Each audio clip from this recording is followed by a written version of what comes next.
আচ্ছা, এবার আমরা আমাদের যে ইউনিট 4 সেইটা স্টার্ট করব। এর আগে আমরা এই ইউনিট 3 যেটা ছিল ট্রানজিস্টার, ইউনিট 3 এর মধ্যে আমরা বাইপোলার জাংশন ট্রানজিস্টার, ঠিক আছে, এই বাইপোলার জাংশন ট্রানজিস্টারের পার্টটা অলরেডি করে নিয়েছি। এই পার্টটা আমরা এখন করিনি। ফিল্ড এফেক্ট ট্রানজিস্টার বা জেফেট এবং ইউনি জাংশন ট্রানজিস্টার ইউজেটি, এটা হলো ইলেকট্রিক্যালদের সিলেবাসে। আর মেকানিক্যালদের সিলেবাসে কি হয়েছে, মেকানিক্যালদের সিলেবাসেও আমরা ট্রানজিস্টারের মধ্যে এই যে বাইপোলার জাংশন ট্রানজিস্টার অর্থাৎ এই 3.1 যেটা আর 3.2 ট্রানজিস্টার অ্যান্ড স্পেসিফিকেশন, এই পার্টটা আমরা করে নিয়েছি। তাহলে এখানেও কি বাকি থেকে গেছে, এখানেও বাকি থেকে গেছে field effect transistor, FET, triac, diac and elementary ideas, এগুলো বাকি থেকে গেছে। এর মধ্যে এই যে ট্রায়াক, ডায়াক আর elementary ideas of LED LCD, এগুলো কেবলমাত্র মেকানিক্যালদের সিলেবাসে আছে, যে কারণে আমি এটা সেপারেটলি পড়াবো। তো আগে আমি কমন পার্ট যেগুলো আছে, কমন পার্টগুলো আমরা কভার করে নিই। কমন পার্ট কি আছে, তো এই ইউনিট 4-এ আমরা চলে আসবো। ইউনিট 4 যেটা ইলেকট্রিক্যালদের সিলেবাসে, এখানে লেখা আছে বায়াসিং অফ বিজেটি, অর্থাৎ এতক্ষণ পর্যন্ত আমরা যে বাইপোলার জাংশন ট্রানজিস্টার করেছি তার বায়াসিং কি জিনিস সেই সংক্রান্ত আলোচনা আমরা এখানে করব। এবং মেকানিক্যালদের যে সিলেবাস, সেখানেও দেখো ইউনিট 4-এ আছে কি ট্রানজিস্টার বায়াসিং, অর্থাৎ এই চ্যাপ্টারটা হচ্ছে সেম, এটা সেম আছে, দুটো সিলেবাসই সেম আছে। তো এটা আমরা এখন শুরু করব, বায়াসিং অফ বিজেটি।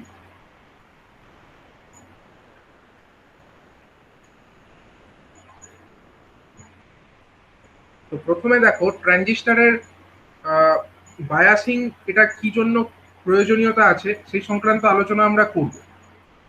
তো তার আগে আমাদেরকে দেখতে হবে যে ট্রানজিস্টারের মেন কাজটা কি, বেসিক ফাংশনটা কি। তো বেসিক ফাংশন যেটা ট্রানজিস্টারের, সেটা হলো অ্যাম্প্লিফিকেশন।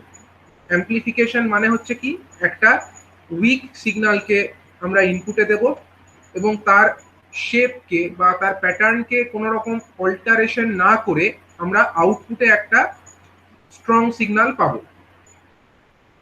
এই যে ফেথফুল অ্যাম্প্লিফিকেশন কথাটার মানে হচ্ছে তার কেবলমাত্র অ্যাম্প্লিটিউডটাই চেঞ্জ হবে, বাকি যে সমস্ত প্রপার্টিগুলো আছে, যেমন হলো তার ফ্রিকোয়েন্সি, তার টাইম পিরিয়ড, এইগুলো কিন্তু অল্টারেশন হবে না, কেবলমাত্র তার অ্যাম্প্লিটিউডটাই বাড়বে। এটাকেই আমরা বলি ফেথফুল অ্যাম্প্লিফিকেশন।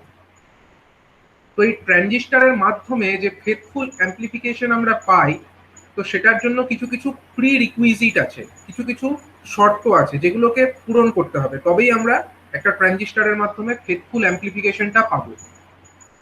তো সেই শর্তগুলো কি কি না, emitter base junction it should be forward biased. এটা আমরা আগে ট্রানজিস্টার যখন আলোচনা করেছি তখন অনেকবার বলেছি, emitter base junction should be forward biased.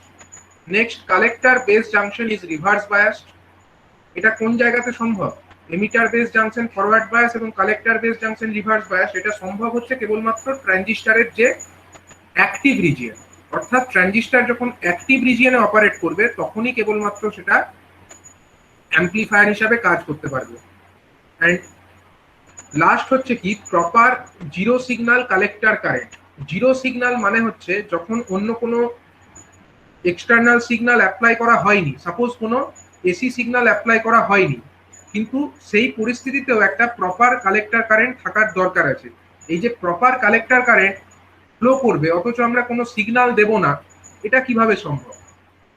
এটা কিভাবে সম্ভব যে আমরা আউটপুটে একটা কালেক্টর কারেন্ট পাবো কিন্তু ইনপুটে কোনো এসি সিগন্যাল অ্যাপ্লাই করিনি? এটা সম্ভব একমাত্র তখনই যদি আমরা কি করি না, proper flow of the zero signal collector current and the maintenance of the proper collector voltage during the passage of the signal, it is called transistor biasing. তাহলে এই ডেফিনেশন থেকে বুঝতে পারছো, ট্রানজিস্টার বায়াসিং হলো এমন একটা পদ্ধতি যার মাধ্যমে এই যে জিরো সিগন্যাল কন্ডিশন, সেই কন্ডিশনেও কিন্তু একটা প্রপার কালেক্টর কারেন্ট ফ্লো করা যাবে এবং প্রপার একটা কালেক্টর এমিটার ভোল্টেজকে মেনটেন করা যাবে।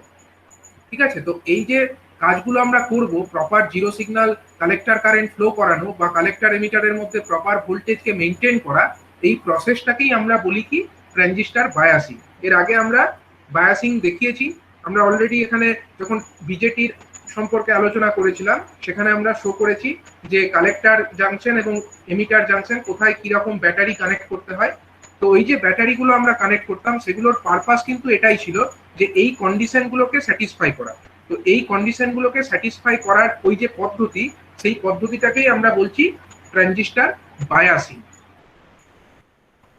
তো বায়াসিং কেন করব, হোয়াই বায়াসিং, এন্ড কিভাবেই বা করব, কিভাবে, how A transistor can be biased. তো প্রথমে আমরা দেখব হোয়াই বায়াসিং। তো if a transistor is not biased properly, it would work inefficiently and produce distortion in the output signal.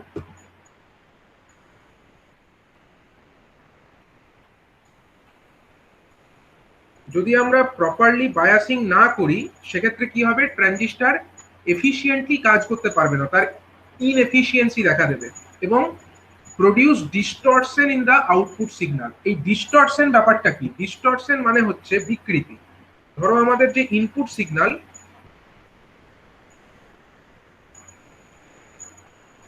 Suppose আমরা একটা ট্রানজিস্টর তাকে অ্যাম্পলিফায়ার হিসাবে কাজ করাচ্ছি, এটা ধরো আমাদের একটা ইনপুট সিগন্যাল, সাপোজ সাপোজ এটাকে আমরা নাম দিচ্ছি ভিআই। তো আমরা যখন এটাকে অ্যাম্পলিফাই করব আমরা কি চাইবো, আমরা চাইবো যে আমাদের অ্যাম্পলিফাইড সিগন্যালটা অ্যাম্পলিটিউড বড় হোক, বাকি সমস্ত প্রপার্টি অর্থাৎ টাইম পিরিয়ড বা ফ্রিকোয়েন্সি এগুলো কিন্তু আনঅল্টার্ডই থাকবে, মানে টাইম পিরিয়ড সেম থাকবে কিন্তু অ্যাম্পলিটিউডটা বড় হয়ে যাবে। কিরকম হবে, ধরা যাক এইটা হয়ে গেল আমাদের আউটপুট সিগন্যাল। তার মানে কি হলো, আউটপুট সিগন্যাল আমরা যেটা পেলাম সেই আউটপুট সিগন্যাল, সাপোজ এটাকে আমরা ভিও নাম দিচ্ছি, ও স্ট্যান্ডস ফর আউটপুট। তাহলে দেখো দুটো সিগন্যালেরই কিন্তু টাইম পিরিয়ড সেম, খালি পার্থক্যটা কোথায়, পার্থক্য হচ্ছে অ্যাম্পলিটিউডে। এর অ্যাম্পলিটিউড হলো এইটুকু আর এর অ্যাম্পলিটিউড হলো এতটা। তার মানে এটা হলো অ্যাম্পলিফাইড সিগন্যাল, তার মানে এতে কোনো বিকৃতি নেই, কোনো ডিস্টরশন নেই। কিন্তু বায়াসিং যদি আমরা প্রপারলি করি তবেই আমরা এরকম আউটপুট পাবো। আর বায়াসিং যদি আমরা প্রপারলি না করি, ধরো আমরা ইনপুট এরকমটাই দিয়েছি কিন্তু আউটপুটটা ধরো আমরা কিরকম পেলাম, আমি আর একটা ওয়েব ফর্ম দেখাই। সাপোজ আমরা আউটপুটটা পেয়ে গেলাম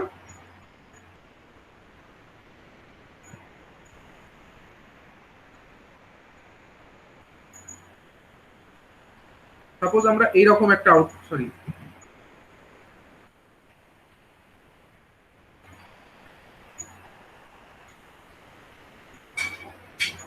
আমরা ধরো এরকম একটা আউটপুট পেলাম, মানে এটা ওয়েব ফর্মটা দেখো সাইনোসয়েডাল নেই। সাইনোসয়েড হলে কি রকম হতো, এরকম একটা পিকের মতো থাকতো, সেটা না হয়ে উপরের পার্টটা একটু ফ্ল্যাট হয়ে গেছে, এই জায়গাটা একটু ফ্ল্যাট হয়ে গেছে বা এই জায়গাটা একটু ফ্ল্যাট হয়ে গেছে। তাহলে এই যে ওয়েব ফর্মটা আমরা পাচ্ছি সেটা যদি আমরা এই অ্যাম্পলিফায়ার থেকে আউটপুট হিসাবে এটা পেতাম, এটাকে কি আমরা প্রপার আউটপুট বলতে পারতাম, বা এই অ্যাম্পলিফিকেশনটাকে কি আমরা একটা প্রপার অ্যাম্পলিফিকেশন বলতে পারতাম? তা কিন্তু পারতাম না।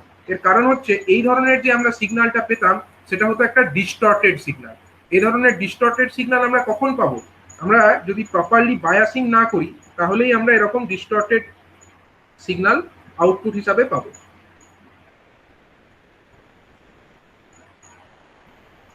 এবারে আমরা দেখব যে how A transistor can be bias, একটা ট্রানজিস্টরকে কিভাবে বায়াস করা যায়। তো ট্রানজিস্টর এটাকে আমরা with the help of battery biasing করতে পারি, অথবা আমরা একটা সার্কিট ব্যবহার করে তার মাধ্যমে ট্রানজিস্টরকে বায়াসিং করতে পারি। এর আগে আমরা যখন ট্রানজিস্টর করেছি, সাপোজ আমরা কমন এমিটারের যে কনফিগারেশন দেখেছি সেখানে আমরা কিভাবে ট্রানজিস্টরকে বায়াসিং করেছিলাম, সাপোজ আমরা একটা কমন এমিটারের ডায়াগ্রামটা আরেকবার দেখে নেব।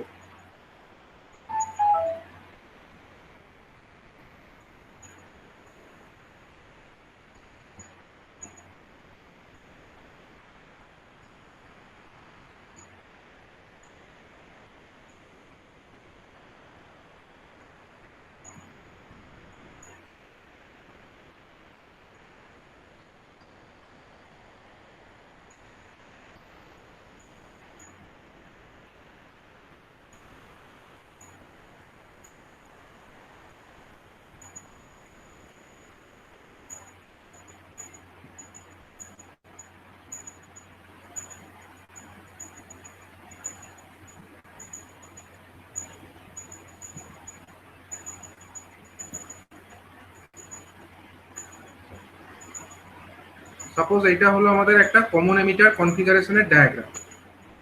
এটা কি? এটা হলো আমাদের বেস কারেন্ট আইবি।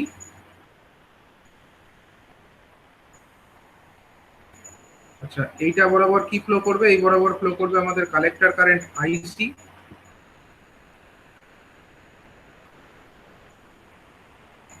এবং এই বরাবর আমাদের এমিটার কারেন্টটা ফ্লো করবে। এই যে ডায়াগ্রাম আমরা দেখেছিলাম কমন এমিটার কনফিগারেশনের, এখানে আমরা সিগন্যালটা এখানে অ্যাপ্লাই করেছি। এটা হলো ভিআই, ইনপুট সিগন্যাল। এই ইনপুট সিগন্যালে যদি আমরা এরকম একটা সাইন ওয়েভ অ্যাপ্লাই করি, এরকম যদি একটা সাইন ওয়েভ আমরা ইনপুট হিসাবে দিই, আমরা আউটপুটটা কোথায় পাবো? এই যে রেজিস্টার, এই রেজিস্টারের অ্যাক্রসে আমরা আরসি যে রেজিস্টার, সেখানে আমরা যে ভোল্টেজের আউটপুট ওয়েভফর্মটা পাবো, সেটাকে যদি আমরা ভিও নাম দিই, তাহলে কিরকম হওয়ার কথা সেই ভিওটা? সেটা হবে একটা অ্যাম্পলিফাইড সিগন্যাল। সাপোজ এইরকম একটা আউটপুট আমরা পেয়ে যাব। ঠিক আছে, এবার এইটা হলো একটা অ্যাম্পলিফায়ারের এক্সাম্পল। তো এখানে আমরা বায়াসিংটা কোথায় করেছি? আমরা বায়াসিং এই যে ব্যাটারিগুলো কানেক্ট করেছি, এই যে ব্যাটারি, যেটাকে আমরা সাপোজ ভিবিবি নাম দেব, যেহেতু এটার মাধ্যমে আমরা বেসকে বায়াসিং করেছি। অন্যদিকে আরেকটা ব্যাটারি এইটা, যার মাধ্যমে আমরা কালেক্টরকে বায়াসিং করেছি, অর্থাৎ ভিসিসি। এই যে দুটো ব্যাটারি, এদের কাজটা কি? এই ব্যাটারির কাজ হলো বেস এমিটার জাংশন সেটাকে ফরওয়ার্ড বায়াস করে রাখা, আর এই ভিসিসি ব্যাটারির কাজ হলো কালেক্টর জাংশনটাকে রিভার্স বায়াস করে রাখা। মানে যে কন্ডিশনটা অ্যাম্পলিফিকেশনের জন্য দরকার, সেই কন্ডিশনটাকে স্যাটিসফাই করছে এই ব্যাটারি দুটো। তাহলে এই যে ব্যাটারি দুটো ভিবিবি আর ভিসিসি, এদের কাজ হলো কি? এদের কাজ হলো বায়াসিং করা। তার মানে আমরা বলতে পারি যে এইভাবে একটা বায়াসিং এর পদ্ধতি অবলম্বন করা যেতে পারে। ঠিক আছে, আমরা দুটো সেপারেট ব্যাটারির মাধ্যমে ট্রানজিস্টরটাকে বায়াসিং করতে পারি, এটা একটা পদ্ধতি হতে পারে। কিন্তু সমস্যা হলো এখানে আমাদের দুটো ব্যাটারি লাগছে এবং এই প্রসেসটা অনেক কমপ্লিকেটেড প্রসেস। তো এইভাবে দুটো ব্যাটারি ব্যবহার করার পরিবর্তে আরেকটা পদ্ধতি আছে যেখানে একটা সার্কিট ইউজ করা হয়, বায়াসিং সার্কিট। এবং সেই সার্কিট ইউজ করলে কিন্তু এরকম দুটো ধরনের ব্যাটারি সোর্সের ইউজ করার দরকার নেই, সেখানে একটা মাত্রই সোর্স ব্যবহার করা হবে এবং তার মাধ্যমেই আমাদের যে বায়াসিং এর কাজটা সেটা সম্পূর্ণভাবে করা সম্ভব হবে। তো সেটার জন্য ব্যবহার করতে হবে আমাদেরকে বায়াসিং সার্কিট। ঠিক আছে, এবারে আমরা চলে আসব যে বায়াস স্টেবিলিটি ব্যাপারটা কি। তো যখন আমরা প্রপারলি বায়াসিং করব, তখন একটা desired quiescent operating point of the transistor amplifier in the active region of the characteristics is obtained. যখন আমরা প্রপারলি কোনো ট্রানজিস্টরকে বায়াসিং করতে পারবো, তখন কি হবে? প্রপারলি বায়াসিং করলে একটা ডিজায়ার্ড কুইসেন্ট অপারেটিং পয়েন্ট আমরা ট্রানজিস্টর অ্যাম্পলিফায়ার ক্যারেক্টারিস্টিক্সের যে অ্যাক্টিভ রিজিয়ন, সেই রিজিয়নের মধ্যে আমরা দেখতে পাবো। এবং আমাদেরকে দেখতে হবে এই অপারেটিং পয়েন্ট যেটা একবার আমরা সেট করে নেব, সেইটা যেন স্টেবল থাকে। এই যে অপারেটিং পয়েন্টটাকে স্টেবল রাখার যে পদ্ধতি, একেই বলা হচ্ছে স্টেবিলাইজেশন। তো আমরা এবার আস্তে আস্তে আসবো যে অ্যাকচুয়ালি এই যে অপারেটিং পয়েন্ট, এই অপারেটিং পয়েন্টটা কি জিনিস। তো দেখো এইখানে আমার একটা কি আছে, আমরা আউটপুট যে ভোল্টেজটা পাবো এই ডায়াগ্রাম থেকে দেখো, এখানে আমাদের আউটপুট ভোল্টেজ কোনটা? অ্যাকচুয়ালি এই যে কালেক্টর, এটা তো আমার কালেক্টর টার্মিনাল, এটা হলো কালেক্টর আর এটা হলো এমিটার টার্মিনাল। এই দুটোর মধ্যেকার যে ভোল্টেজ, অর্থাৎ যে ভিসিই যে ভোল্টেজটা, সেটাই হলো আমার আউটপুট ভোল্টেজ। তো VCE, it is the output voltage. আচ্ছা, এটা যদি আউটপুট ভোল্টেজ হয়, এবার আমরা এই যে সার্কিট, এখান থেকে কারচফ ভোল্টেজ ল অ্যাপ্লাই করে আমরা এটা লিখতেই পারি, ভিসিই যে voltage, that voltage is equal two হচ্ছে কি, ভিসিই ইজ ইকুয়াল টু হচ্ছে ভিসিসি। অর্থাৎ এই যে আমরা বায়াসিং যেটা অ্যাপ্লাই করেছি ব্যাটারির মাধ্যমে, এই যে ভিসিসি আমরা অ্যাপ্লাই করেছি, মাইনাস কি হবে? ভিসিসি মাইনাস এই যে রেজিস্ট্যান্সের মধ্যে যখন কারেন্ট ফ্লো করবে তখন তো একটা ভোল্টেজ ড্রপ হবে, তার মধ্যে এই দিকটা থেকে এইদিকে পজিটিভ আর এদিকটাই নেগেটিভ হবে, কারণ কারেন্টটা এই নিচ থেকে উপরের দিকে যাচ্ছে, তার মানে এদিকে পজিটিভ এদিকে নেগেটিভ। আর ব্যাটারিটার ক্ষেত্রে কি, উপরে পজিটিভ নিচে নেগেটিভ, তার মানে এটা মাইনাস হবে। ভিসিসি মাইনাস কত হবে? এর মধ্যে কত কারেন্ট যাচ্ছে? আরসি রেজিস্ট্যান্সের মধ্যে দিয়ে আইসি কারেন্ট যাচ্ছে, আইসি।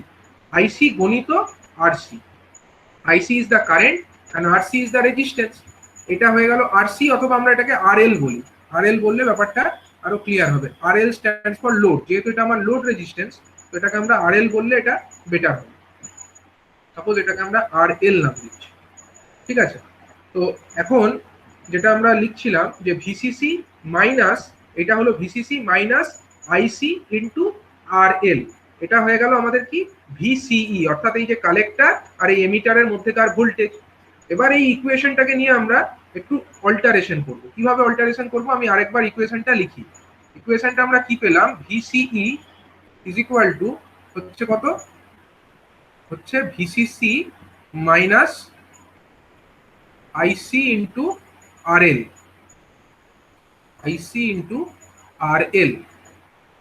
আমরা এই যে আইসি ইন্টু আর এল এই টার্মটাকে আমরা বাঁ দিকে নিয়ে চলে যাব। তাহলে এখানে কি দাঁড়াবে, VCC VCE VCE plus IC into R L, VCE plus IC into R L is equal to কত, ভিসিসি। এটা আমরা দেখতে পেলাম।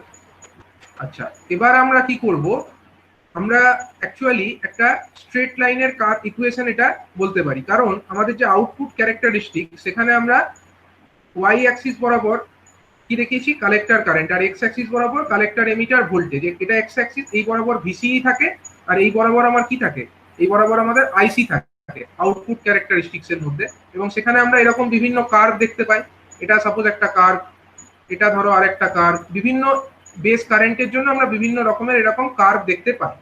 এটা তো আমাদের আউটপুট কার্ভ। এবার আমরা একটা ক্যারেক্টারিস্টিক্স চাইছি ভিসিইর সঙ্গে আইসি, তো সেইটা আমরা এই যে ইকুয়েশনটা আমরা লিখলাম এখান থেকে আমরা পেয়ে যাব। কিভাবে পাবো দেখা যাক। যদি আমরা দুদিকে ভিসিসি দিয়ে ভাগ করে দিই তাহলে এদিকে কি হবে, এদিকে হয়ে যাবে ভিসিই ডিভাইডেড বাই হয়ে যাবে আমার ভিসিসি। ঠিক আছে, VCE divided by VCC plus এদিকেও যদি আমরা ভাগ করে দিই আইসি আর এল ডিভাইডেড বাই হয়ে যাবে ভিসিসি ইকুয়াল টু 1। তো দেখো এটা হচ্ছে আমাদের একটা স্ট্রেট লাইনের মতো ইকুয়েশন ফর্মে আমরা লিখতে পারি। আমরা যদি আরেকটু রিঅ্যারেঞ্জ করে নিই, এটাকে অ্যাজ ইট ইজ রাখি, ভিসিসি ডিভাইডেড, সরি এটা হলো ভিসিই, প্রথমটা হলো ভিসিই ডিভাইডেড বাই হচ্ছে ভিসিসি প্লাস এখানে আমরা আইসিটাকে উপরে রাখলাম আর আরএলটাকে নিচে নিয়ে চলে এলাম। কিরকম না, ভিসিসি বাই আরএল, এরকম ভাবে আমরা রিঅ্যারেঞ্জ করে এটাকে লিখতে পারি, ভিসিসি বাই আরএল। আমরা আরএলটাকে নিচে নিয়ে চলে এলাম ইকুয়াল টু 1। তাহলে এবার দেখো এখানে এক্স অ্যাক্সিস বরাবর আমার কি আছে, এক্স অ্যাক্সিস বরাবর ভিসিই আছে, আর ওয়াই অ্যাক্সিস বরাবর আমার আইসি আছে। আমরা এরকম একটা ইকুয়েশন জানি তো স্ট্রেট লাইনের ক্ষেত্রে, X by A plus Y by B is equal to 1। এরকম ভাবে আমরা একটা ইকুয়েশন লিখতে পারি, যেখানে এক্স অ্যাক্সিসের উপরে যে ইন্টারসেপ্ট, এটা এ যেটা হয়, এটা কি এক্স অ্যাক্সিসের উপরে ইন্টারসেপ্ট, আর বি যেটা হয় সেটা হচ্ছে ওয়াই অ্যাক্সিসের উপরে ইন্টারসেপ্ট। অনুরূপ ভাবে এখানে আমরা কি বলতে পারি, ভিসিই বাই ভিসিসি, মানে এই যে আমার এক্স অ্যাক্সিস অর্থাৎ যেখানে আমার ভিসিই দেখানো আছে সেখানে ইন্টারসেপ্টটা কে, এখানে ইন্টারসেপ্ট হলো এই পয়েন্টটা হয়ে গেল আমার সাপোজ ভিসিসি। অন্যদিকে আমার ওয়াই অ্যাক্সিসের উপরে ইন্টারসেপ্ট, ওয়াই অ্যাক্সিস বরাবর আমার কে আছে, আইসি আছে, ওয়াই অ্যাক্সিসের উপরে ইন্টারসেপ্টটা কে, বিটা কে আছে, এই যে ভিসিসি বাই আরএল এই টার্মটা। তার মানে এই একটা পয়েন্ট আমরা ভাবতে পারি এটা হলো কত না, ভিসিসি বাই আরএল, এটা একটা পয়েন্ট। আমরা দুটো পয়েন্ট পেয়ে গেলাম। এবার আমরা কি করব, শুধু দুটো পয়েন্টকে আমরা জয়েন করে দেবো, একটা স্ট্রেট লাইন দিয়ে আমরা দুটো পয়েন্টকে জয়েন করে দেবো। তাহলে এইরকম আমরা একটা লাইন পেয়ে যাব। এবার এই যে লাইনটা আমরা পেলাম দুটো পয়েন্টকে জয়েন করে, মানে এক্স অ্যাক্সিসের উপরে ইন্টারসেপ্ট এবং ওয়াই অ্যাক্সিসের উপরে ইন্টারসেপ্ট, এই দুটি পয়েন্টকে জয়েন করে আমরা যে স্ট্রেট লাইনটা পেলাম, এই রেড কালার দিয়ে দেখানো যে স্ট্রেট লাইন, এই স্ট্রেট লাইনটার নামই হচ্ছে ডিসি লোড লাইন। ঠিক আছে, এই স্ট্রেট লাইনের নামই হলো ডিসি লোড লাইন।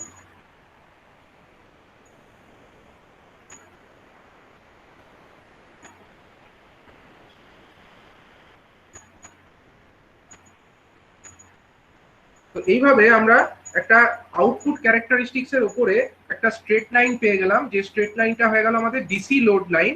এবং এই যে ডিসি লোড লাইন, এই লোড লাইনটা আমাদের যে আউটপুট ক্যারেক্টারিস্টিক্স গুলো আছে সেগুলোকে তো কাট করেছে। ধরো এই যে কার্ভটা, এগুলো সাপোজ একটা সার্টেন ভ্যালু অফ আইবি, ঠিক আছে, এটা ধরো আইবি 1, কোন একটা পার্টিকুলার বেস কারেন্ট এটা হয়েছে, suppose this is for another base current IB 2। এরকম বিভিন্ন বেস কারেন্টের জন্য আমরা বিভিন্ন ক্যারেক্টারিস্টিক্স কার্ভ পেয়েছি, suppose this is for IB 3, ঠিক আছে। এবার এই যে বিভিন্ন ক্যারেক্টারিস্টিক্স কার্ভ আমরা পেয়েছি ফর ডিফারেন্ট বেস কারেন্ট, সেগুলোকেই তো লোড লাইনটা বিভিন্ন পয়েন্টে কাট করেছে।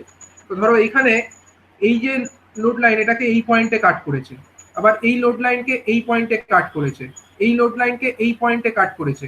এই যে বিভিন্ন কাট করা পয়েন্টগুলো, এই পয়েন্টগুলো কোনো একটা পার্টিকুলার যদি আমরা বেস কারেন্ট মেনটেন করি, তাহলে এই যে কাটিং পয়েন্ট এটাও ফিক্সড থাকবে।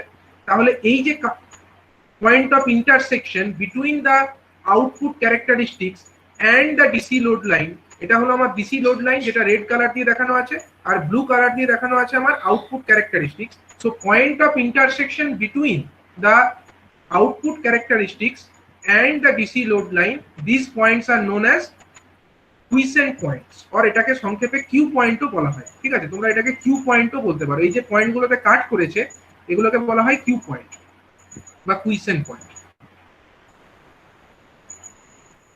তো এটাই এখানে বলা হয়েছে, এখানে যে আলোচনাটা করা হচ্ছিল, দেখো এখানে বলা হচ্ছে যে থ্রু প্রপার বায়াসিং এ ডিজায়ার্ড কুইসেন্ট পয়েন্ট বা operating point on the transistor amplifier in the active region of the characteristics is obtained. তো আরেকটা ব্যাপারও মনে রাখবে, এই যে অপারেটিং পয়েন্ট বা কুইসেন্ট পয়েন্ট যেটা হবে, সেটা কিন্তু সবসময় কোন রিজিয়নে হবে? এটা সবসময় আমার অ্যাক্টিভ রিজিয়নে হবে। এই যে রিজিয়নটা, এই রিজিয়নটা কি রিজিয়ন? এটা কিন্তু আমাদের অ্যাক্টিভ রিজিয়ন। তার মধ্যে অ্যাক্টিভ রিজিয়নের মধ্যেই আমরা এই অপারেটিং বা কিউ পয়েন্টটা আমরা পেয়ে যাব, ঠিক আছে। এবং এটা দেখতে হবে যে একবার যদি আমরা একটা অপারেটিং পয়েন্ট সেট করে নিই, তখন দেখতে হবে যেন during the operation of the transistor এই অপারেটিং পয়েন্টটা যেন স্টেবল থাকে। এই যে অপারেটিং পয়েন্টটাকে স্টেবল রাখার যে প্রসেস, এই প্রসেসটাকেই বলা হচ্ছে স্টেবিলাইজেশন, স্টেবল থেকে স্টেবিলাইজেশন। তো বুঝতেই পারছো অপারেটিং পয়েন্টটাকে স্টেবল রাখার পদ্ধতিটাকে বলা হচ্ছে স্টেবিলাইজেশন। এবার হচ্ছে এই যে অপারেটিং বা কুইসেন্ট পয়েন্ট যেটা সিলেকশন করা হবে, সেটা কিসের উপরে ডিপেন্ড করে? It depends on the amplitude of the signal to be handled by the amplifier and distortion level of the signal. মানে অ্যাম্পলিফায়ারটা যে সিগন্যালটাকে অ্যাম্পলিফাই করবে তার অ্যাম্পলিটিউড কত আছে তার উপরে নির্ভর করবে, এবং তার সাথে সাথে কতটা পরিমাণে ডিস্টরশন হচ্ছে সিগন্যালের মধ্যে সেটার উপরেও কিন্তু নির্ভর করবে। And the load to which the amplifier is to work for a continuous supply voltage, যে লোডটা এই অ্যাম্পলিফায়ারের সঙ্গে কানেক্টেড হয়ে আছে, যেমন ধরো এখানে আমার এই যে আরএল লোডটা কানেক্টেড হয়ে আছে, তার মানে লোডের ভ্যালু কত তার উপরেও কিন্তু এটা নির্ভর করবে। তাহলে দুটো জিনিসের উপরে নির্ভর করবে, এক হচ্ছে এই যে ইনপুট সিগন্যাল যেটা আমরা অ্যাপ্লাই করছি তার উপরে, আর এই যে আরেকটা হচ্ছে লোড রেজিস্ট্যান্স যেটা এখানে কানেক্টেড হয়ে আছে তার উপরে নির্ভর করবে যে অপারেটিং পয়েন্টটা কিরকম জায়গায় থাকবে, ঠিক আছে। The operating point of the transistor amplifier shifts mainly with the change in temperature. তো যখন আমরা একটা ট্রানজিস্টরকে অ্যাম্পলিফায়ার হিসাবে কাজ করাবো, তখন যদি টেম্পারেচারটা কনস্ট্যান্ট থাকে তাহলে এই কিউ পয়েন্টটা শিফট করবে না বা অপারেটিং পয়েন্টটা শিফট করবে না। কিন্তু ব্যাপার হচ্ছে যখনই টেম্পারেচার চেঞ্জ হবে তখন কি হবে, ট্রানজিস্টরের যে কিছু কিছু প্যারামিটার আছে, প্যারামিটারগুলোর নাম হচ্ছে বিটা। বিটা মানে কি? Current, base current amplification factor, IC by IB, এটাকে আমরা বলি বিটা। আরেকটা হচ্ছে আইসিও। আইসিও জিনিসটা কি? এটা হচ্ছে কালেক্টর টার্মিনাল দিয়ে যে লিকেজ কারেন্ট ফ্লো হচ্ছে, যেটাকে আমরা এর আগে আইসিবিও বা আইসিইও দ্বারা চিহ্নিত করেছি, সেইটাকে বলা হচ্ছে এখানে আইসিও, ঠিক আছে। এটা হচ্ছে কালেক্টর টার্মিনালে যে লিকেজ কারেন্ট। এটা কি জন্য হয়? It is due to the flow of the minority charge carriers, ঠিক আছে। যদি এটা এনপিএন টাইপের ট্রানজিস্টর হয় তাহলে কালেক্টর রিজিয়নে মেজরিটি চার্জ ক্যারিয়ার কে আছে? কালেক্টরে মেজরিটি চার্জ ক্যারিয়ার আছে আমার ফ্রি ইলেকট্রনস, আর মাইনরিটি কে আছে? হোলস আছে। তার মানে এনপিএন এর ক্ষেত্রে হোলস এর জন্য, আর পিএনপি ট্রানজিস্টর হলে ফ্রি ইলেকট্রনের জন্য এই যে কারেন্টটা আইসিও সেটা ফ্লো করবে। এবং আরেকটা যে প্যারামিটার সেটা হচ্ছে ভিবিই, অর্থাৎ বেস এবং এমিটারের মধ্যেকার যে ভোল্টেজ, ঠিক আছে। এই সমস্ত কোয়ান্টিটি গুলো, এগুলো কিন্তু সবই হচ্ছে টেম্পারেচার ডিপেন্ডেন্ট। তাহলে আমি আরেকবার এখানে লিখে নিই কি কি কোয়ান্টিটি, কি কি প্যারামিটার আছে। তো প্যারামিটারগুলোর মধ্যে প্রথমেই হচ্ছে আমার বিটা। বিটা মানে কি? Base current amplification factor. আরেকটা প্যারামিটার হচ্ছে আইসিও। আইসিও মানে হচ্ছে কি? এটা হচ্ছে কালেক্টর টার্মিনালে যে লিকেজ কারেন্ট ফ্লো করছে when the base terminal is open, এটাকে আমরা আইসিইও অথবা আইসিবিও যে কোনোটার কথাই বলতে পারি। যেটা যদি এটা কমন বেস কনফিগারেশন হতো, কমন বেস কনফিগারেশন হলে তখন আইসিইও সরি আইস যদি এটা কমন বেস কনফিগারেশন হতো ধরো, তখন এটা কি হতো? কালেক্টর টার্মিনাল, এটা হচ্ছে বেস টার্মিনাল, এদিকটা হচ্ছে আমার এমিটার টার্মিনাল। তখন এইখানে যেটা আমার কানেক্টেড হয়ে আছে এটা হচ্ছে কি? কালেক্টর টার্মিনাল, আর এটা নিচেরটা হচ্ছে বেস টার্মিনাল। তো এখানে আমার বায়াসিংটা কেমন থাকতো? এরকম এরকম একটা বায়াসিং করা থাকতো, এবং এই বায়াসিং করা আছে, এবং এই এমিটারটা যখন আমার ওপেন আছে, এমিটারটা যখন আমার ওপেন আছে, অর্থাৎ এখানে কোনো সিগন্যাল আমরা অ্যাপ্লাই করছি না, এখানে আমরা ওপেন সার্কিট করে দিচ্ছি, তখন কি হবে?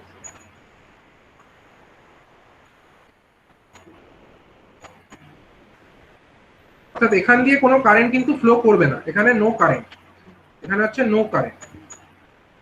তাহলে কারেন্টটা ফ্লো করবে কোন দিক দিয়ে? কারেন্টটা ফ্লো করবে এইখানে যে আমার ব্যাটারিটা কানেক্টেড হয়ে আছে, অর্থাৎ যে ভিসিসি ব্যাটারি কানেক্টেড হয়ে আছে, তার জন্য এই দিক দিয়ে একটা কারেন্ট ফ্লো করবে। তো এই যে কারেন্ট, এই কারেন্টটার নাম কি দেওয়া হয়েছিল আগে? এই কারেন্টটাকে আমরা আগে বলেছিলাম I C B O. ICBO মানেটা কি? আইসিবিওর মানে হচ্ছে collector to base current, base leakage current when emitter is open। অন্যদিকে যদি আমরা এটা কমন একটা এমিটার কনফিগারেশন দেখি, কমন এমিটার কনফিগারেশনের ক্ষেত্রে কেমন হতো? কমন এমিটারের ক্ষেত্রে আমার কনফিগারেশনটা এইরকম হবে।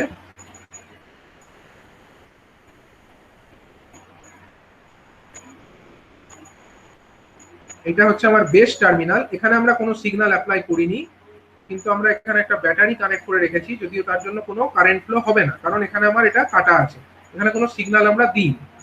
আর এদিকে আমরা কি করেছি? এদিকে আমরা একটা সিগন্যাল অ্যাপ্লাই করেছি, এই সরি সিগন্যাল নয়, এখানে একটা বায়াসিং অ্যাপ্লাই করেছি আমরা।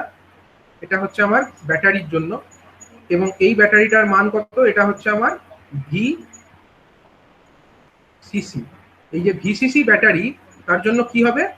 এইখান দিয়ে একটা মাইনরিটি ক্যারিয়ারের জন্য একটা কারেন্ট ফ্লো হবে। এই যে কারেন্ট ফ্লোটা হবে, এটাকে আমরা কি নাম দিয়েছি? এখানে এই কারেন্টের নাম দেওয়া হয়েছে আই সিইও।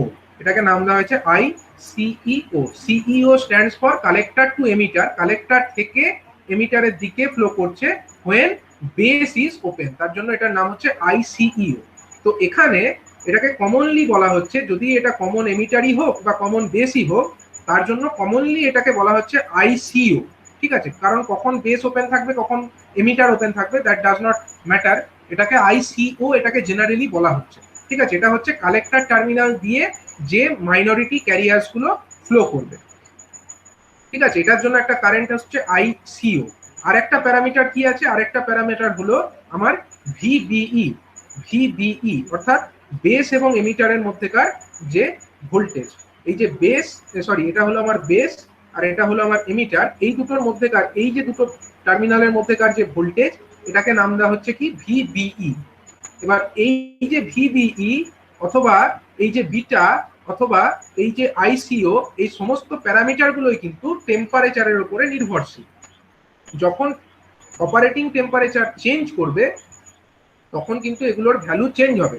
এবং ট্রানজিস্টরের যে ডেটা শিট আছে, তোমাদেরকে আগের দিন আমি একটা ডেটা শিট দেখিয়েছিলাম, সেই ডেটা শিটে এই বিটা, আইসিও, আইবিই এগুলোর ভ্যালু স্পেসিফাই করা আছে, কিন্তু সেগুলো কত ডিগ্রি সেলসিয়াস তাপমাত্রায় স্পেসিফাই করা আছে? সেগুলো 25 ডিগ্রি সেলসিয়াস তাপমাত্রার সাপেক্ষে স্পেসিফাই করা আছে। এবং যখনই অপারেটিং টেম্পারেচার এই 25 ডিগ্রি থেকে চেঞ্জ হবে, তখনই কিন্তু এইগুলোর ভ্যালুও চেঞ্জ হতে থাকবে। এবং এগুলোর ভ্যালু যদি চেঞ্জ হয়ে যায়, তখন কি হবে? ট্রানজিস্টরের যে এই যে লোড লাইন, এই লোড লাইনের সঙ্গে এই যে আমার অপারেটিং ক্যারেক্টারিস্টিক্সের যে কাটিং পয়েন্ট বা যে আমার কিউ পয়েন্ট, এই কিউ পয়েন্টটাও চেঞ্জ হতে চাইবে, কিন্তু কিউ পয়েন্টটাকে আমাদের চেষ্টা করতে হবে কি করার? কিউ পয়েন্টটাকে আমাকে চেষ্টা করতে হবে সবসময় যেন অপরিবর্তিত থাকে, কিউ পয়েন্টটা যেন চেঞ্জ না হয়। তাহলে এটাই হলো চ্যালেঞ্জ, যে যখন আমার টেম্পারেচার চেঞ্জ করে যাচ্ছে বা অপারেটিং কন্ডিশনস চেঞ্জ করে যাচ্ছে, তখন আমার এই সমস্ত প্যারামিটার গুলো চেঞ্জ হচ্ছে, কিন্তু আমাদেরকে এমন একটা কিছু ব্যবস্থা গ্রহণ করতে হবে যার জন্য এগুলো চেঞ্জ হওয়া সত্ত্বেও কিন্তু ট্রানজিস্টরের যে কিউ পয়েন্ট, সেই কিউ পয়েন্ট যেন পরিবর্তিত না হয়।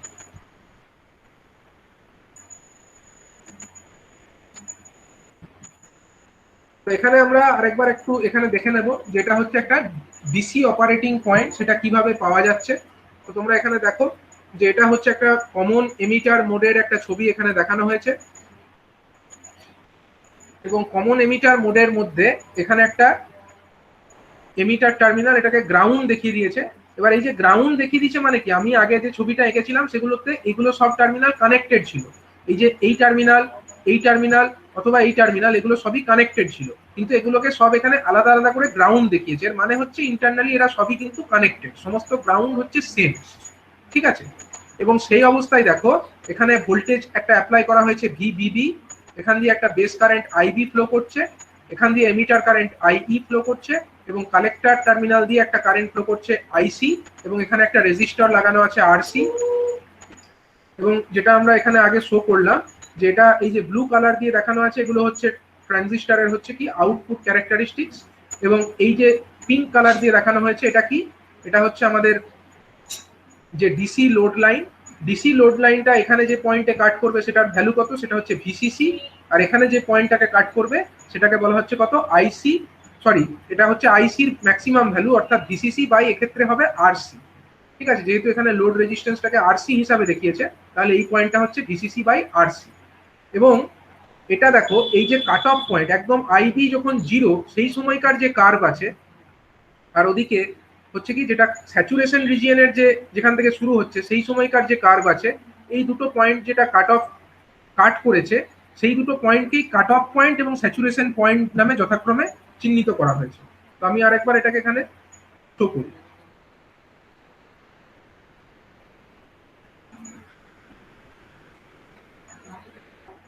এটা দেখো এখানে হচ্ছে কি, এটা হচ্ছে আমাদের একটা output characteristics, suppose this is, ধরো এটা হলো একটা আউটপুট ক্যারেক্টারিস্টিক্স, এটা হলো আরেকটা আউটপুট ক্যারেক্টারিস্টিক্স, এটা হলো আরেকটা আউটপুট ক্যারেক্টারিস্টিক্স, এটা হলো আরেকটা আউটপুট ক্যারেক্টারিস্টিক্স, এবং সর্বনিম্ন যখন আমার আইবি ইকুয়াল টু 0 তখনকার ক্যারেক্টারিস্টিক্সটা হলো সাপোজ এরকম। এটা হলো আমাদের বিভিন্ন আইবির ভ্যালুর জন্য আউটপুট ক্যারেক্টারিস্টিক্স। এবং এক্স অ্যাক্সিস বরাবর কি আছে, এক্স অ্যাক্সিস বরাবর আমার ভিসিই দেখানো আছে, এবং ওয়াই অ্যাক্সিস বরাবর হচ্ছে আমার কি দেখানো আছে না, ওয়াই অ্যাক্সিস বরাবর দেখানো হচ্ছে আমাদের আইসি অর্থাৎ কালেক্টর কারেন্ট। এবার হচ্ছে কি, হ্যাঁ বলো sir, here IB is হ্যাঁ here এবার বলো। IB is constant, sir. আইবিটা Sir, constant, here IB is constant. হ্যাঁ প্রত্যেকটা কার্ভের হ্যাঁ, জন্য ঠিক আইবি আছে। কনস্ট্যান্ট, ঠিক আছে। ধরো এই যে নিচের কার্ভটা দেখতে পাচ্ছ ব্লু কালারের, এখানে ধরো আইবি ইজিক্যাল টু আমার বলে দিচ্ছি, সাপোজ এখানে হচ্ছে আইবি ইজিক্যাল টু 0, ঠিক আছে। আইবি ইজিক্যাল টু যখন 0 তখন কারেন্টটা কি জন্য হবে, only due to minority carriers, মানে এইটা কারেন্ট যেটা হবে এটা হচ্ছে আইবি ইকুয়াল টু 0 কার্ভ, তার মানে এইটুকু যে সামান্য মাইনরিটি ক্যারিয়ার আছে তার জন্য এই কারেন্টটা ফ্লো করছে, ঠিক আছে। এইবার হচ্ছে দেখো এটা হচ্ছে suppose IB is equal to 20 micro ampere, IB is equal to 20 micro ampere, ঠিক আছে। আমি এটা লিখলাম IB is equal to 20 micro ampere, সেই আচ্ছা। এখানে কি রকম দেখানো আছে, সরি এটা 200 মাইক্রো অ্যাম্পিয়ারই, ঠিক আছে আমি 200ই লিখি। আচ্ছা এখানে কি দেখিয়েছে, এটা হলো সাপোজ 300 400, তো আমি সাপোজ এটাকে আইবি ইজিক্যাল টু 300 লিখি, suppose this is for IB is equal to 300 micro ampere, ঠিক আছে। আচ্ছা সাপোজ তার উপরের যে কার্ভ সেটা হচ্ছে suppose IB is equal to 400 micro অ্যাম্পিয়ারের জন্য, এটা হলো suppose IB is equal to 400 micro অ্যাম্পিয়ারের জন্য, এবং এর উপরে সাপোজ আমি লিখছি ওটা হচ্ছে আইবি ইজিক্যাল টু 500 মাইক্রো অ্যাম্পিয়ারের জন্য, আইবি ইজিক্যাল টু 500 মাইক্রো অ্যাম্পিয়ারের জন্য, ঠিক আছে। এরকম বিভিন্ন ক্যারেক্টারিস্টিক্স কার্ভ আমরা এখানে দেখতে পাচ্ছি। এবারে আমরা কি করব, আমরা ডিসি লোড লাইন কিভাবে ক্যালকুলেট করতে হয় আমরা অলরেডি দেখে নিয়েছি। এবারে আমরা একটা ডিসি লোড লাইন, মানে আমার যে অপারেটিং পয়েন্ট এখানে যেটা আছে আর এখানে যেটা আছে, দুটো পয়েন্টকে তো আমরা পেয়ে গেছি। এই পয়েন্টের কোঅর্ডিনেট কত হবে, এই পয়েন্টের কোঅর্ডিনেট হচ্ছে ভিসিসি, 0, এক্স অ্যাক্সিসের উপরে যে কোনো পয়েন্টের কোঅর্ডিনেট কত হয়, a, 0, তো এটা হচ্ছে সাপোজ ভিসিসি, 0। আর এখানে যে আমরা পয়েন্টটা পাচ্ছি, suppose this point is 0, VCC by RC বা আরএল, আমরা এখানে আরসি ধরে নিচ্ছি কারণ এখানে রেজিস্ট্যান্সটাকে আরসি ধরেছে ওরা, এখানে ছবিতে দেখো এটাকে আরসি রেজিস্ট্যান্স ধরেছে, তো যে কারণে আমরা এটাকে আরসি লিখলাম এখানে। এবারে আমরা কি করব, এই দুটো পয়েন্টকে কাট মানে জয়েন করে দেবো। এই দুটো পয়েন্টকে আমরা একটা স্ট্রেট লাইন দিয়ে আমরা কি করব, জয়েন করে দেবো। এই যে জয়েন আমরা করে দিলাম, তার মানে দেখো এইখানে এই যে আইবি ইজ ইকাল টু 0 এই কার্ভটাকে যে পয়েন্টে কাট করেছে, ঠিক আছে, এই লোড লাইনটা আইবি ইকুয়াল টু 0 কে যে পয়েন্টে কাট করেছে সেই পয়েন্টটাকে আমরা কি নাম দিচ্ছি, এই পয়েন্টটাকে আমরা নাম দিচ্ছি কাট অফ পয়েন্ট। এই পয়েন্টটাই হলো আমার কাট অফ পয়েন্ট, মানে ওই পয়েন্টের নিচে চলে গেল মানে কাট অফ রিজিয়নে ঢুকে গেল, তার জন্য এই পয়েন্টের নামই হয়ে গেল কাট অফ পয়েন্ট। ঠিক আছে, অন্যদিকে যেখান থেকে আমার স্যাচুরেশন রিজিয়ন স্টার্ট হচ্ছে, কোথা থেকে স্টার্ট হচ্ছে, স্যাচুরেশন রিজিয়ন, আমরা এই জায়গাটাকে স্যাচুরেশন রিজিয়ন বলি, তো এই দিকের জায়গাটাকে, এই অংশটাকে আমরা কি রিজিয়ন বলি, স্যাচুরেশন রিজিয়ন। এই রিজিয়নে কি হয়, স্যাচুরেশন রিজিয়নে আমার collector base junction forward bias থাকে আর এমিটার বেস জাংশনও ফরওয়ার্ড বায়াস থাকে। তো যেখানে আমার স্যাচুরেশন রিজিয়ন স্টার্ট হচ্ছে সেখানে আমার লোড লাইনটা যে পয়েন্টে কাট করলো, এই যে পয়েন্টটা, এই যে পয়েন্টটাতে কাট করলো, এই পয়েন্টটাকে আমরা কি পয়েন্ট নাম দেবো, এই পয়েন্টের নাম হচ্ছে আমার স্যাচুরেশন পয়েন্ট। ঠিক আছে, এই পয়েন্টের নামই হলো আমার স্যাচুরেশন পয়েন্ট, মানে ওই পয়েন্টের উপরে চলে গেল মানেই আমার স্যাচুরেশন রিজিয়ন স্টার্ট হয়ে গেল, এই পয়েন্টের নাম হয়ে গেল স্যাচুরেশন পয়েন্ট। তো এইভাবে আমরা কি করলাম, এইভাবে আমরা ডিসি লোড লাইন যেটা আছে সেই ডিসি লোড লাইনকে আমরা আউটপুট ক্যারেক্টারিস্টিক্স কার্ভের উপরে ড্র করলাম, এবং তারপরে আমরা এই যে কাট অফ পয়েন্ট এবং স্যাচুরেশন পয়েন্ট দুটো পয়েন্টকে আমরা ফাইন্ড আউট করে নিলাম। ঠিক আছে, আবার হচ্ছে দেখো এই যে বিভিন্ন cut off point saturation point তো হলো, ঠিক আছে, তাছাড়াও দেখো কতগুলো পয়েন্ট এখানে আমরা দেখতে পাচ্ছি। কি কি পয়েন্ট দেখতে পাচ্ছি না, এইখানে একটা পয়েন্ট দেখতে পাচ্ছি যেটা আমার আইবি ইজিক্যাল টু 200 কে এখানে কাট করেছে, আইবি ইজিক্যাল টু 300 কে এখানে কাট করেছে, আইবি ইকুয়াল টু 400 কে এখানে কাট করেছে। তো এই যে পয়েন্টগুলো, সাপোজ এগুলোকেও আমরা আলাদা আলাদা নাম দিয়ে দেবো। সাপোজ এখানে যেরকম নাম দিয়েছে Q1, Q2, Q3, Q4, এটা একটা ধরো অপারেটিং পয়েন্ট, এটা Q1, এটা হলো Q2, এটা হয়ে গেল আমার Q3, ঠিক আছে, এটাও একটা অপারেটিং পয়েন্ট, এটাও ধরো একটা Q4 নাম দেওয়া যায়। তো এইগুলো কি, এগুলো হচ্ছে এক একটা কিউ পয়েন্ট অথবা অপারেটিং পয়েন্ট অথবা কুইজেন্ট পয়েন্ট। ঠিক আছে, আমাদের কাজ হচ্ছে যখন ট্রানজিস্টরটা অপারেশন রিজিয়নে থাকবে, মানে অ্যাক্টিভ মোডে যখন এটা অ্যাম্পলিফায়ার হিসাবে কাজ করবে, মানে এই অংশটার মধ্যে যখন সেটা অ্যাক্টিভ রিজিয়নে থাকবে, তখন দেখতে হবে টেম্পারেচার ভ্যারি করার সঙ্গে সঙ্গে যেন এই পয়েন্টগুলো শিফট না করতে থাকে। পয়েন্টগুলো ধরো এখানে আছে, এখান থেকে এখানে শিফট করলো বা এখান থেকে ওখানে শিফট করলো, এই ঘটনাগুলো যেন না ঘটে, এগুলো আনডিজারেবল ইনসিডেন্টস, এগুলোকে প্রিভেন্ট করতে হবে। তো এগুলোকে প্রিভেন্ট করার নামই হচ্ছে কি প্রসেস না, স্টেবিলাইজেশন প্রসেস। ঠিক আছে, এবারে হচ্ছে যে আমরা একটা প্রপার বায়াসিং নেটওয়ার্কের জন্য কি কি রিকোয়ারমেন্টস আছে, তো সেই রিকোয়ারমেন্টস গুলো আমরা এক এক করে দেখে নেব। যে ensuring proper zero signal collector current, একটা জিরো সিগন্যাল অবস্থায় একটা প্রপার কালেক্টর কারেন্ট কিন্তু থাকতে হবে। যদি জিরো সিগন্যাল অবস্থায় প্রপার কালেক্টর কারেন্ট না থাকে তাহলে কিন্তু আমরা আমাদের ডিজায়ার্ড আউটপুট পাবো না। কিরকম পাবো না আমি একটু এক্সপ্লেন করি।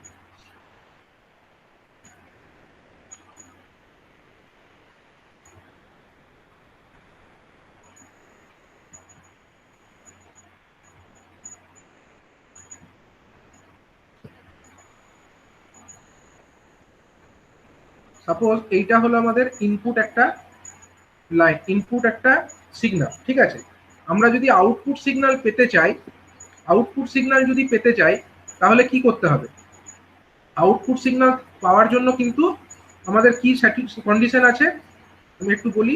এখানে দেখো যে আমরা কমন এমিটারের ছবিটা এঁকেছিলাম, কমন এমিটার কনফিগারেশনের যে আমরা ছবিটা এঁকেছিলাম এইখানে। আচ্ছা, এখানে আমরা সিগন্যালটা অ্যাপ্লাই করেছি ধরো এরকম একটা ইনপুট সিগন্যাল। ঠিক আছে, এবার যদি আমরা এই ব্যাটারিটাকে না রাখতাম তাহলে কি হতো, এই যে বায়াসিংটা যদি না থাকতো তাহলে কি হতো, সেটাকে আমরা এখানে দেখার চেষ্টা করি। ধরো আমরা এখানে আরেকবার এটাকে ড্র করলাম, কমন এমিটারের কনফিগারেশনের ছবিটা।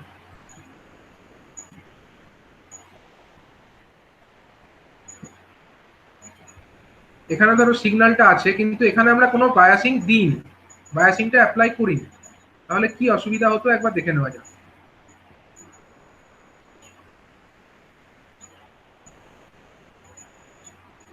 এদিকের বায়াসিংটা আমরা রেখেছি, কমন এমিটার এদিককার বায়াসিংটা থাকলো, সেটাতে অসুবিধা নেই, কিন্তু আমরা এই দিকের যে বায়াসিংটা ছিল সেটাকে সরিয়ে দিয়েছি। এই অবস্থাতে আমরা এবার এক্সপ্লেন করার চেষ্টা করি কি ঘটনাটা ঘটলো।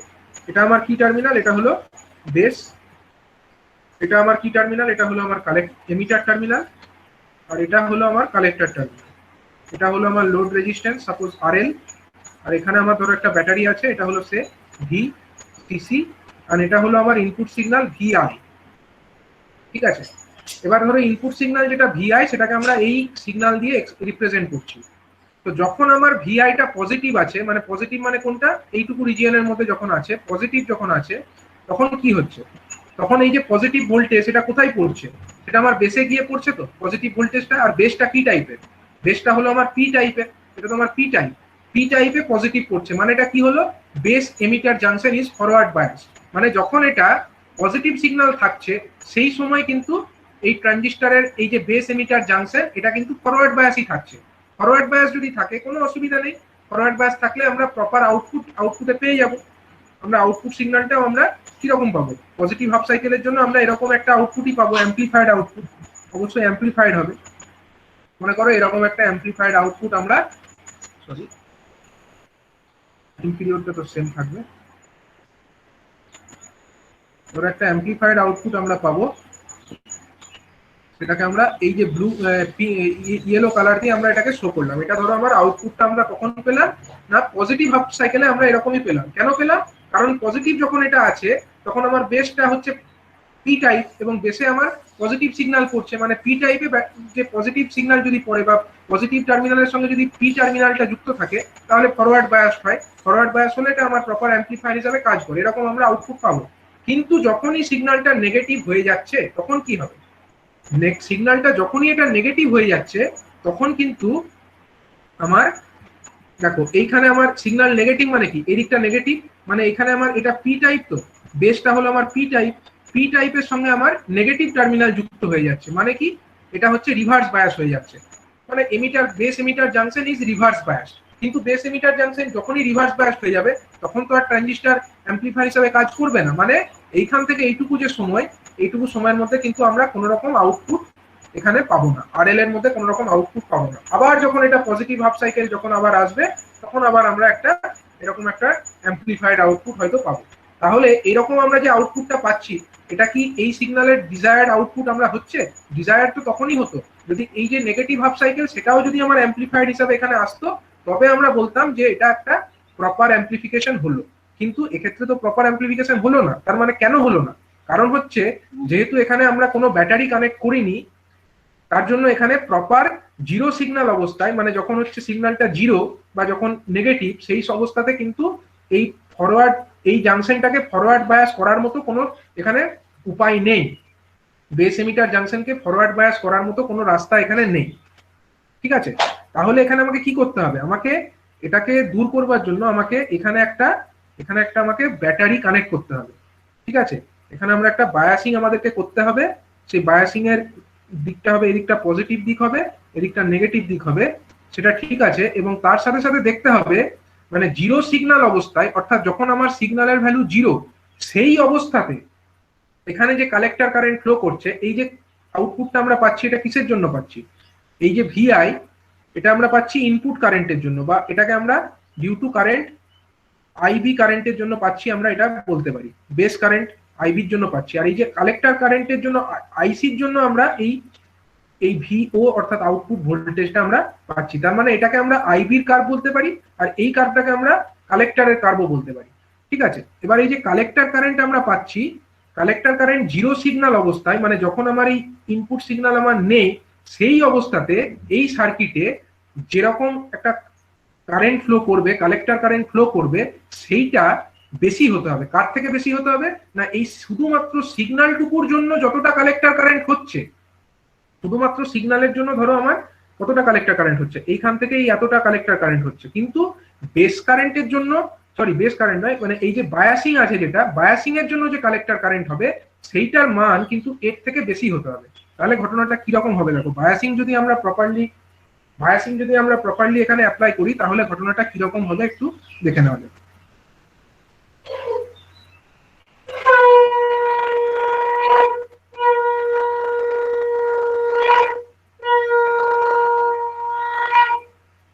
সাপোজ আমরা যে বেস এমিটার জাংশন সেটাকে আমরা ফরওয়ার্ড বায়াস করেছি, ঠিক আছে, তার জন্য এই ব্যাটারিটার জন্য ডিসি, ব্যাটারিটা তো ডিসি, ডিসির জন্য একটা ফিক্সড কালেক্টর কারেন্ট এরকম একটা ফ্লো করতে হবে সার্কিটে। এটা হচ্ছে কি জন্য, এই যে কালেক্টর কারেন্ট আইসিটা ফ্লো করছে, it is due to only biasing. আর হচ্ছে কি যে সিগন্যালটুকুর জন্য, মানে যে আমরা এসি সিগন্যাল দিচ্ছি তার জন্য যে কালেক্টর কারেন্ট, সেটা হচ্ছে কি রকম, সেটা হচ্ছে ধরো আমি এরকম দিয়ে দেখাচ্ছি, শুধুমাত্র সিগন্যালটুকুর জন্য আমার যে কালেক্টর কারেন্ট যাচ্ছে সেটা হচ্ছে ধরো এইরকম।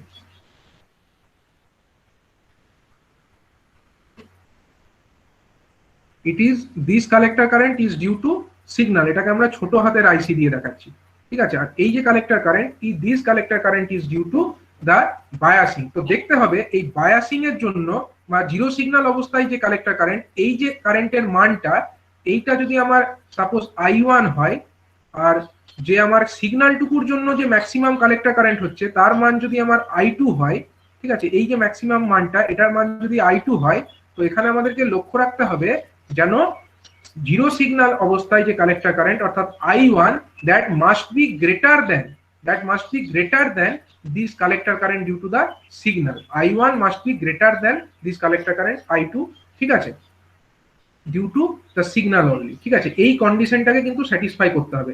এটা যদি স্যাটিসফাই করে তবেই কিন্তু আমার যে আউটপুট সিগন্যালটা আমরা পাবো। দেখো আমরা যদি এই দুটো সিগন্যালকে যোগ করে দিই, যখন আমার বায়াসিংও আছে প্লাস হচ্ছে সিগন্যালও আছে, তখন তাহলে আমার এইটার সঙ্গে এটা যোগ হয়ে যাবে। এটার সঙ্গে এটা যোগ হলে সিগন্যালটা কিরকম দেখতে হবে, আমি ছোট করে এখানে ড্র করি। সিগন্যালটা হবে আমার এরকম। ধরো এটা আমার একটা ফিক্সড ডিসি তো থাকছে, ফিক্সড ডিসি যেটা আমার এরকম হতো। এবার যখন আমার এটা এর সঙ্গে এটা যোগ হচ্ছে, তখন আমার এই সময় এটা কিছুটা পজিটিভ হচ্ছে, আবার কোনো সময় এটা নেগেটিভ হচ্ছে, ঠিক আছে। কখনো এটা পজিটিভ হচ্ছে কিন্তু কখনো আবার এটা নেগেটিভ হচ্ছে, কিন্তু কোনো অংশটাই কিন্তু এই যে আমার জিরো লেভেল যেটা আছে, এটা যে জিরো লেভেল, এই জিরো লেভেলের নিচে কিন্তু কখনোই আসছে না, ঠিক আছে। এটা আমার জিরো লেভেল, এটা তো হচ্ছে আমার এক্স অ্যাক্সিস, এক্স অ্যাক্সিস মানে এটা কি, আর এই যে কালেক্টর কারেন্ট আমরা ড্র করলাম এটা কি কি জন্য, এটা হলো ডিউ টু আইসি প্লাস হচ্ছে আমার ছোট হাতের আইসি, মানে হচ্ছে collector current due to the biasing of the base emitter junction only, and this collector current ছোট হাতের IC it is due to the signal applied at the base, ঠিক আছে। তাহলে টোটাল যে কালেক্টর কারেন্ট সেটা এই রকম দেখতে হচ্ছে। এবং দেখো যদি যেহেতু আমার এই I2 যে I1 যে এই মানটা যেহেতু এর থেকে এর যে সর্বোচ্চ মান I2 তার থেকে বেশি, তার জন্যই আমরা সবসময় পজিটিভ পাচ্ছি। এবার যদি এমন হতো I1 এর থেকে আমার I2 যদি বেশি হয়ে যেত, তখন কি হতো, তার মানে এই যে জায়গাটা যেটা এটা নেগেটিভ হচ্ছে এটা আবার এইদিকে চলে আসতো, তখন দেখো এই সিগন্যালটা আমার হতো এইরকম।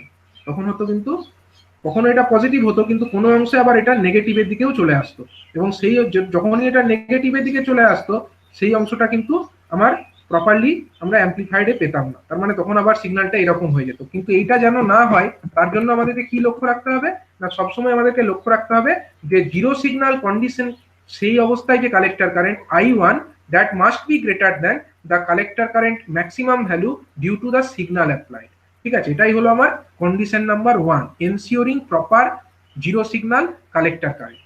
এটা হলো আমার 1 নাম্বার কন্ডিশন। এবার হচ্ছে দ্বিতীয় কন্ডিশনটা কি বায়াসিং এর, দ্বিতীয় কন্ডিশন হচ্ছে ensuring VCE not falling below 0.5 volt for germanium transistor and 1 volt for silicon transistor at any instant। যদি এটা একটা জার্মেনিয়ামের তৈরি ট্রানজিস্টার হয়, এই যে ট্রানজিস্টার এগুলো এনপিএন হতে পারে, এনপিএনপিও হতে পারে, এবং এটা কি কি দিয়ে তৈরি হতে পারে, জার্মেনিয়াম দিয়েও তৈরি হতে পারে বা সিলিকন দিয়েও তৈরি হতে পারে। কিন্তু যাই হোক না কেন, যদি এটা জার্মেনিয়াম দিয়ে তৈরি হয় তার ক্ষেত্রে আমাদেরকে কি লক্ষ্য রাখতে হবে যে ভিসিই, সরি এটা হচ্ছে আমার ভিসিই যেটা আছে, VCE that must not fall below, মানে it should be greater than or equal to, ঠিক আছে, গ্রেটার দ্যান তার থেকে না 0.5 ভোল্ট, এর থেকে কিন্তু বেশি হতে হবে। অন্যদিকে যদি আমরা এটা দেখি যে সিলিকনের ক্ষেত্রে কি হতে হবে যে VCE it must be greater than equal to 1 volt, ঠিক আছে। এই কন্ডিশনটা স্যাটিসফাইড হতে হবে, কারণ আমরা যদি এর ইনপুট ক্যারেক্টারিস্টিক্স এর কথা ভাবি, ক্যারেক্টারিস্টিক্সটা কেমন হয়, ভিসি এর ক্যারেক্টারিস্টিক্স হচ্ছে আমাদের এরকম, এদিক বরাবর আমাদের ভিসি আছে, আর এদিক বরাবর আমাদের আইসি আছে। তো এই সময়ে আমরা যে ক্যারেক্টারিস্টিক্সটা পাচ্ছি, ক্যারেক্টারিস্টিক্সটা হচ্ছে আমাদের এই রকম, আর এই রকম ক্যারেক্টারিস্টিক্স থাকে না, তার মধ্যে কিছুটা অংশ কিরকম থাকে, কিছুটা অংশ আমার লিনিয়ারলি ভ্যারি করে, তারপরে এটা কনস্ট্যান্ট হয়ে যায়। তো যতক্ষণ পর্যন্ত লিনিয়ারলি ভ্যারি করে এই যে রিজিয়নটা, এই রিজিয়নটাকে আমরা কি রিজিয়ন বলি, ভিসিই স্যাট, ভিসিই স্যাট বলি এটাকে আমরা। তো এই যে ভিসিই স্যাট বা স্যাচুরেশন রিজিয়ন, এই রিজিয়নের যে ভ্যালুটা, এটার জেনারেল ভ্যালু কত হয় না 0.5 ভোল্ট হবে। কার ক্ষেত্রে 0.5 ভোল্ট হবে ফর, এটা হচ্ছে 0.5 ভোল্ট ফর জার্মেনিয়ামের তৈরি যদি এটা হয় তাহলে, ঠিক আছে।